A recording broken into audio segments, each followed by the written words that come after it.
পরিষ্কার করুন।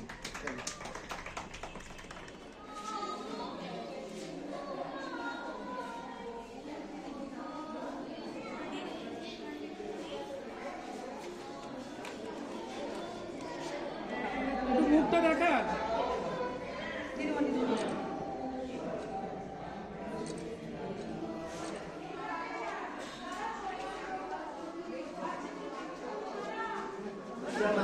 এই অনুষ্ঠান আজকে না, এটা অনেক বছর ধরে চলছে। বছরের এই সময় দিয়ে এরা এই অনুষ্ঠানটা করে, এই যে এক্সিবিশনটা এরা এই সময়টা দিয়ে করে।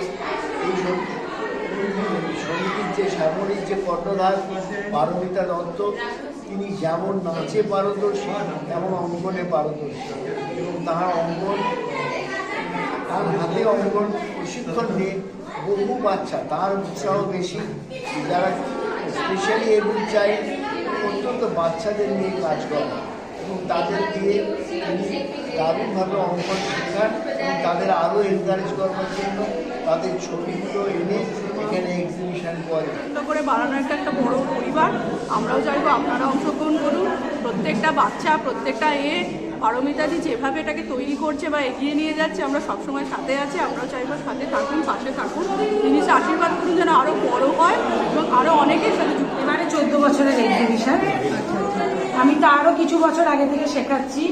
প্রথমে শুরু হয়েছিল আমার যেখানে আমি যেখানে শেখাই 4-2 হরিনাথ চ্যাটার্জি লেন, যেটা আমার মেন শাখা, সেইটাতে শুরু হয়েছিল আমার প্রথম এক্সিবিশন। 3-4 বছর ওখানে এক্সিবিশন চলার পরে তারপরে আমি শরৎ সদনে স্থানান্তরিত করি, কারণ ওখানে হচ্ছিল না। এবারে এখানে 14 বছর এক্সিবিশন চলছে আমার। শরৎ সদনে বছর 10 হচ্ছে। এখানে মোটামুটি 80-85 জনের ছবি। আমার অঙ্কনের সাথে নৃত্য শিক্ষা কেন্দ্রও আছে, নাচের স্কুলও আছে, আঁকাটাও শেখাই, নাচটাও শেখাই, আর সবচেয়ে বড় কথা আমি বেশ কিছু স্পেশাল বাচ্চাদের আঁকা শেখাই।